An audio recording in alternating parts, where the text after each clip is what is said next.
નમસ્કાર, આપનો મિત્ર રાયકણજી ઠાકોર. આપને લાઈવ કાર્યક્રમ આપણે કરીએ છીએ, દર રવિવારે કરતા હોઈએ છીએ, પણ આજે રવિવારના બદલે આપણે આજે સોમવાર પસંદ થયો છે. હમણાં કેટલાક પ્રશ્નો પણ આવ્યા છે. અઠવાડિયાથી આપણે ત્યાં ખાસું બધું ચાલે છે અને એ વિશે આપણે થોડી આજે વાત કરવી હતી. આમ તો આપણે લગભગ વાત કરીએ છીએ, આમ તો સમાજને ઉપયોગી જે વાત હોય તે જ કરવાની હોય, એટલે અંધશ્રદ્ધા એ આપણો મુખ્ય ટોપિક હતો. અને ટોપિકને આપણે આજે એટલા માટે ચેન્જ કર્યો છે કે આજે એક સોશિયલ મીડિયાથી લઈ, ઇલેક્ટ્રોનિક્સ મીડિયાથી લઈ અને તમામ જગ્યાએ એક ચોરે ને ચૌટે જ્યારે ચર્ચાઓ થતી હોય ત્યારે આપણે સમાજને એક સાચી વાત કહેવી પડે, એક સાચી દિશામાં શું થઈ રહ્યું છે તેની પણ ચર્ચા કરવી પડે. હવે આપણે કલાકારોએ એક વિષય આપણે રાખ્યો છે, કલાકારોએ સમાજને શું, કલાકારોની ભૂમિકા શું હોય. કલાકારો એ ખાલી મનોરંજન નથી, એક સમાજનો અવાજ હોઈ શકે. પણ જો અવાજ બનવાની એમની ક્ષમતા હોય તો આ ગીતો એ લાખો લોકોને પ્રભાવિત કરી શકે. અને અગાઉ પણ કેટલાક ગીતોથી આ દેશ આઝાદ થયો, એટલા એવા ગીતોથી દેશ આઝાદ થઈ શકે. આ સંગીતમાં એટલી તાકાત છે. પણ જ્યારે તમારી લોકપ્રિયતા થાય ને ત્યારે જવાબદારી પણ ખૂબ થાય, અને એ જવાબદારી પણ આપણે નિભાવવી જોઈએ. સંગીત ખૂબ જીવનમાં જરૂરી છે. સંગીત એ ક્યાંથી મળે. આમ તો અમે કોઈ સંગીતના વિરોધી નથી. સંગીત તો ક્યાંથી મળે. સંગીત પવનની સરસરાટમાંથી મળે, નદી વરસાદના વહેણમાં, પંખીઓના કલરવમાં, ઝાડ પાંદડાની લયમાં, આ બધાથી સંગીત મળે તમને. એટલે અમે સંગીતના વિરોધી નથી, પણ લોક સંગીત જે છે એ સમાજને ઊંચો કરે અને વલ્ગારિટી છે એ સમાજને બજારું બનાવે. ત્યારે આપણે સૌએ નક્કી કરવાનું કે આપણે કયા પ્રકારનું સંગીત જોઈએ છે. અને સંગીતના કારણે આજે આપણે ખૂબ બદનામ છીએ કે આજે ગુજરાતની અંદર એક એવા ગીતોનો, એક વલ્ગારિટીનો એક વાત આવે તો એ ઠાકોર સમાજની વાત આવે.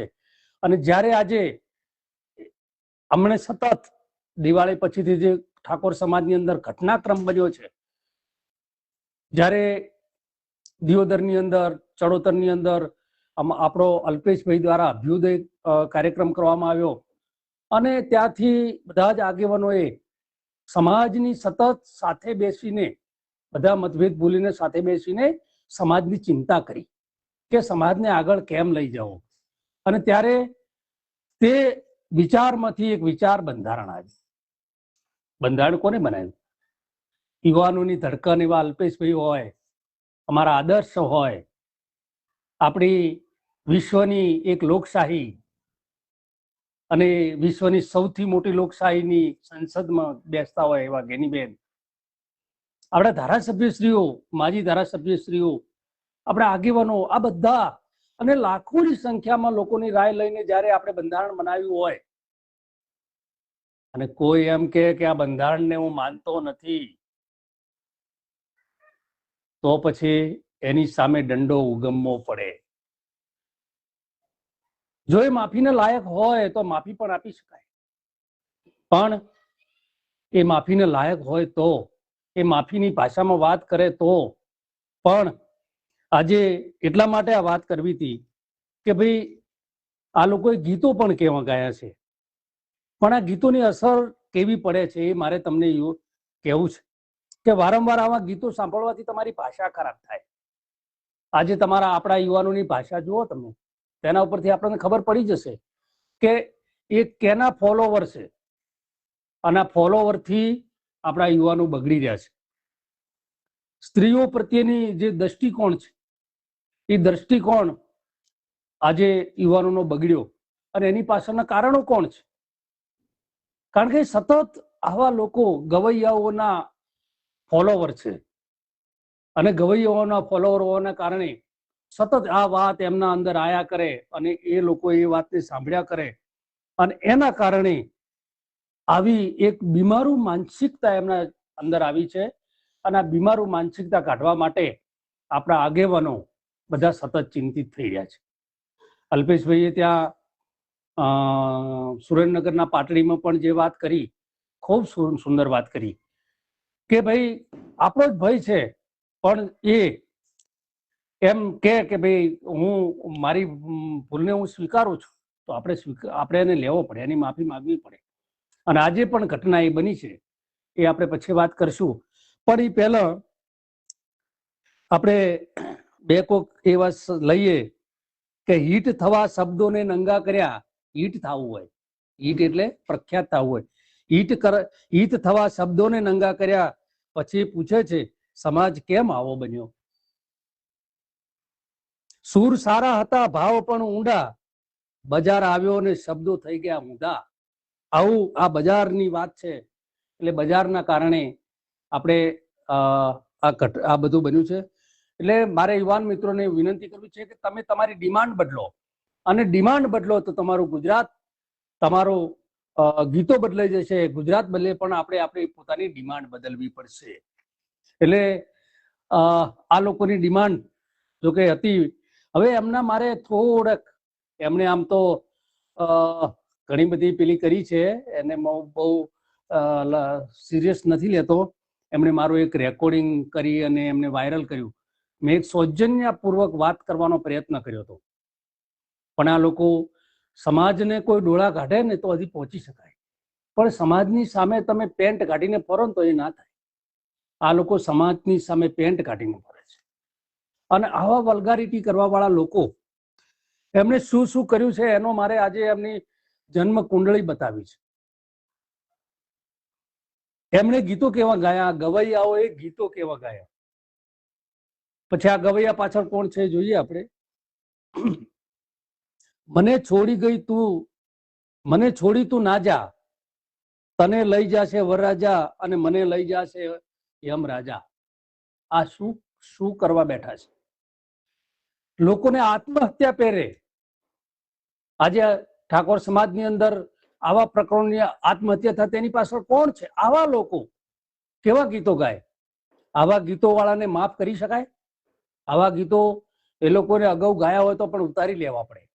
આજે જો એમનામાં થોડી પણ શરમ બચી હોય તો એમને આ ઉતારી લેવા પડે. લે કચુકો લે, આ ગીત ગુજરાતમાં લગભગ કોઈથી અજાણ્યું નથી. કેટલા ઝઘડા થયા એમાં. ડીજે ઉપર જ્યારે વાગે ત્યારે કેટલા ઝઘડા થયા, અને ઝઘડા કેટલાકના પ્રસંગો બગડ્યા, કેટલાકના સગાવાલાના સગપણો બગડ્યા. આ લોકોએ આ કામ કર્યું છે. એક ગીત લગભગ બધાના મોઢે એવું, બૈરું ગયું પિયર ને ફ્રીજમાં પડ્યું બિયર. શું કરવા જઈ રહ્યા છો? આ કેટલી વલ્ગારિટી! શું સમાજ? આ તમે સંગીત છે? સંગીત છે જ નહીં. આ દારૂ પીવા માટે તમને પ્રેરિત કરે એવી જો વાત આ લોકો કરતા હોય, એકદમ કોઈ બેન દીકરીને ખૂબ આમ લાગી આવે એવું, એક હસી ગઈ તો ફસી ગઈ, દિલમાં મારા વસી ગઈ. કેટલી ખરાબ વાત છે. કોઈ દીકરી હશે, તમારા ઘેર શું હશે એ મને ખબર નથી કે તમારા ઘેર તમે શું કરતા હશો. તમારી કોઈ બેન દીકરી, તમારી પત્ની કોઈને હસીને વાત કરે તો ફસી ગઈ. આવા મૂર્ખાઓને ક્યારે આપણે પેલું કરી શકાય? હું તો એવું માનું છું કે આવા ઠાકોરનો પેટનો હોય જ નહીં. પણ આવા શબ્દો હું નથી વાપરતો, પણ આજે મને આ બધું લેસન કરતા બધું મને મળ્યું છે ને, મારા મિત્રોએ મને આપ્યું છે, બાકી મારો આવો વિષય નથી એટલે મને ખબર નથી. પણ કોઈ દીકરી બેન માટે, મારા સમાજની દીકરી બેન માટે કોઈ આવું ગાય ને ત્યારે મને દુઃખ ચોક્કસ થાય. શું કરવા બેઠા છે આ લોકો? એક ગીત ગાયું, બંગડીયું મંગાવવા વાળી જતી રહી ભાઈબંધ કોના માટે, બોલો આ લોકો શું કરવા બેઠા છે? એક તો એવું આવ્યું હતું માંડવે જઈને ટૂંપો ખોવાવું, એ બધું મને બહુ ખબર નથી, પણ પછી એવું નડે છે પગ પાછા પડે છે, મારી પ્રેમિકાને જતો ઝાટકા મશીન નડે છે. વિચાર કરો તમે, તમારે ઘેર કોઈ આવતું હોય છે તો ઝાટકા મશીન નડે છે તમારે ઘેર? હવે મારે બહુ ન કહેવું પડે તો સારી વાત છે, પણ આવા ગીતો ગઈ અને તમે કેટલાના ઘર ભાંગ્યા છે? આ ઘર ભાંગ્યા ને, કોઈનો પરિવાર ઉજાડવો ને, એનાથી મોટું કોઈ પાપ નથી. એક બીજું એક ગીત છે કે જાનુડી હાહરે જાય ને પાછળ મારું બાઈક. આ જે ગીતના શબ્દો છે ને સાહેબ, એનાથી કેટલી જગ્યાએ આવા બનાવ બન્યા, કેટલી જગ્યાએ મને ખબર છે એમના ઘર ભાંગ્યા, એ લોકોના ટોટિયા ભાજ્યા અને ખૂબ ખરાબ આ અનુભવો થયા છે. ત્યારે હું એટલા માટે આ કહું છું, બાકી આ કહેવા જેવું પણ નથી કે સાળી પણ અડધી ઘરવાળી. આવા ગીતો ગાઈ અને આ લોકોએ સમાજનું અધપતન કર્યું છે. હવે આ સમાજનું જ્યારે આટલું બધું મોટું અધપતન કર્યું હોય, ત્યારે આપણે જો એક સજ્જનોની દુર્જનતા કરતા સજ્જનોની નિષ્ક્રિયતાએ સમાજને ખૂબ નુકસાન કર્યું છે. દુર્જનોની દુર્જનતા કરે જાય, પણ જો સજ્જનનું એક ઉભા થાય, બોલે, એનો પ્રતિકાર કરે, અને જો પ્રતિકાર ના કરે તો એ સમાજને સૌથી ઘાતક છે. એટલે મારે તમામ એવા લોકોને પણ વિનંતી કરવી છે કે આવા લોકો સામે બોલો. હવે ઠાકોર સમાજનો વિકાસ સિવાય કોઈ એજન્ડા નહીં. ગીતો નહીં ગાય તો ચાલશે, અને આવા ગીતો ગાશે ને તો એને પછી જોઈ લેવાની યુવાનોને હું વિનંતી કરું છું. આજે સૌથી વધારે કેમ્પેન કોઈ ચલાવતો હોય, આવા ગીતો એમને ગમે છતાં પણ સૌથી વધારે ગીતો કોઈ ચલાવતો હોય તો એ અમારો યુવાન છે. આવા યુવાનોને હું સેલ્યુટ કરું છું, આવા દિલથી અભિનંદન આપું છું કે મિત્રો આગળ જજો, ઠાકોર સમાજની ઇજ્જતથી તમે ફરશો. આજે પણ જ્યારે 2010 પહેલાની જ્યારે પરિસ્થિતિ હતી, એના પછી ઠાકોર સેનાઈ અલ્પેશભાઈની વિચારધારાથી જ્યારે આપણે આયા, અરે ઘણા લોકો ઠાકોર એ પોતાની આઈડેન્ટિટી ઠાકોર નતા આપી શકતા, એવી પરિસ્થિતિની અંદર આજે ઇજ્જતથી ઠાકોર બોલાય છે.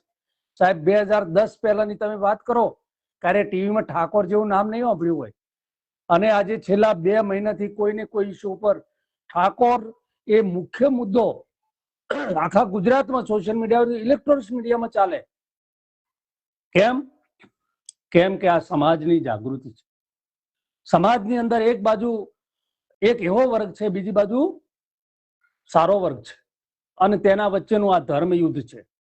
એટલે આ ધર્મ યુદ્ધની અંદર મારે એક વાત કરવી છે આપણે, કે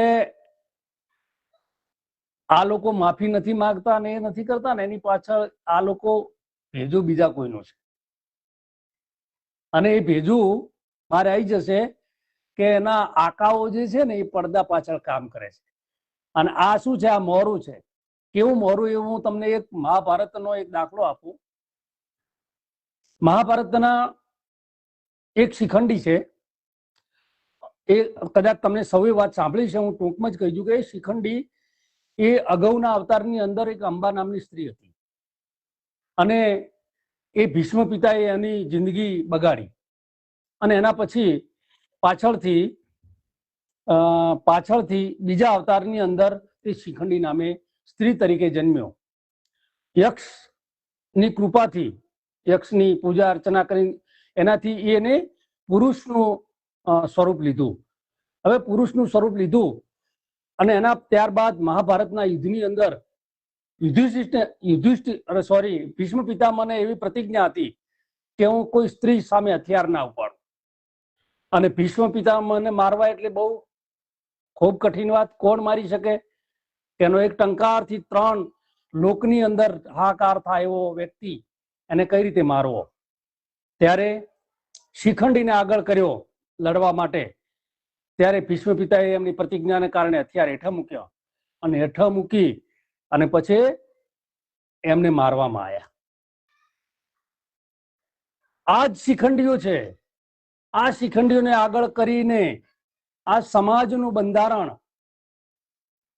આ ભીષ્મ પિતા જેવું અને સારા વિચારકો જે છે એમને આ શિખંડીઓને આગળ કરીને કેટલાક દુર્યોધનો આ પ્રયત્ન કરી રહ્યા છે. અને એ દુર્યોધનો એ પાછળથી પણ આ કળિયુગ છે ભાઈ, હું કળિયુગ કથા કરું છું ને, કળિયુગ છે. કળિયુગની અમને બધી જ ખબર છે. અમે હથિયાર હેઠળ નહીં મૂકીએ. આવા શિખંડીઓ હશે ને તો શિખંડીઓને મારી નાખશું, અમારે કઈ એવું કોઈ નડતું નથી. શિખંડીઓ અને શિખંડીઓ પછી જે હશે ને એની પાછળ એ પણ મરશે, એટલે એવી ચિંતા નથી અમારે. એટલે દુર્યોધને અને આ લોકોને ખબર નથી હોય નથી, બધી જ ખબર છે આ લોકોને. એટલે તો કીધું છે ને જાનામી ધર્મમ ન ચ મે પ્રવૃત્તિ, જાનામી અધર્મમ ન ચ મે નિવૃત્તિ. એટલે કે હું દુર્યોધનના શબ્દો છે કે હું ધર્મને પણ જાણું છું પણ આચરણ કરી શકતો નથી, અધર્મને પણ જાણું છું પણ એમાંથી નિવૃત્ત થઈ શકતો નથી. આ જ આપણા દુર્યોધન છે. આ બધા દુર્યોધનો છે, એમને ખબર છે શું કરવું પડે, પણ એ દુર્યોધન છે માટે એ નથી કરી શકતા. એટલે આજે આ લોકોના કારણે આજે આખા ગુજરાતનો સર્વે કરીએ ને તો સૌથી ફોલોવર કેના વધારે હોય, સમાજ વાઇઝ કરો ને, આજે એક ગામમાં એક એક છોકરાના લાખોની અંદર ફોલોવરો છે.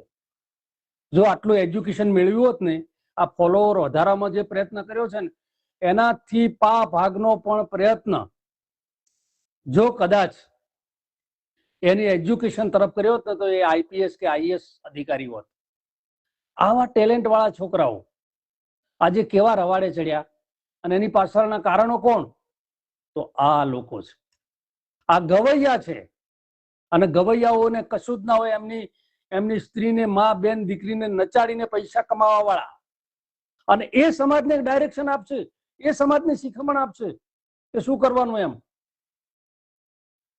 કોકની સાથે વાત કરો એટલે રેકોર્ડિંગ કરીને મૂકવાનું. તમારું લેવલ તો જુઓ. બૈરન નચાડીને પૈસા કમાવાથી અને પછી તમે એમ માનો છો કે અમે તો મોટા કેવા કે છે અને એવા થઈ ગયા. એટલે એ યાદ આવે એટલે હું કહું છું, પણ આ લોકોને કોઈ જ એની ચિંતા નથી. મારે તો સભ્ય સમાજના લોકોને એક વાત કરવી છે કે અમારું કોઈ સ્ટેટમેન્ટ કોઈ આઘા પાછું આવી જાય. એમણે કદાચ રેકોર્ડિંગ મેં એટલા માટે વાત એમને કરી હતી, એ પણ હું તમને શોર્ટમાં કહી દઉં કે ભાઈનો ફોન કોઈ અનનોન નંબરથી આવ્યો, મેં ઉપાડ્યા પછી એમણે વાત કર્યા પછી મને એમ થયું કે ભાઈનું કદાચ હૃદય પરિવર્તન થયું હોય. અને આપણો જ સમાજનો ભાઈ છે અલ્પેશભાઈ સાહેબે પણ એવી વાત કરી છે, અને બીજા પણ આગેવાનોએ બધાને વાત કરી કે સમાજનો ભાઈ છે ક્યાં જશે. એટલે મારા મનમાં કે એનું હૃદય પરિવર્તન થયું હોય, અને એમ થયું હોય તો આપણે સમાજની અંદર વિનંતી કરશું, હાથ જોડશું, સમાજને નમશું અને કંઈક કરશું. એટલા માટે મેં એમને એક એવી વાત કરી હતી. પણ હવે મારે એવા શબ્દો નહીં વાપરવા, પણ એવા માણસ, નફ્ફટ માણસ, એને શું કર્યું તો એને રેકોર્ડિંગ કરી એના ટુકડા કર્યા. જેને શૂટ થતું હતું એટલો બાકીનો ભાગ કાપી અને એને વાયરલ કર્યા. કોઈ વાંધો નહીં, મને કશો ફરક પડતો નથી, મારે શું ફરક પડે છે.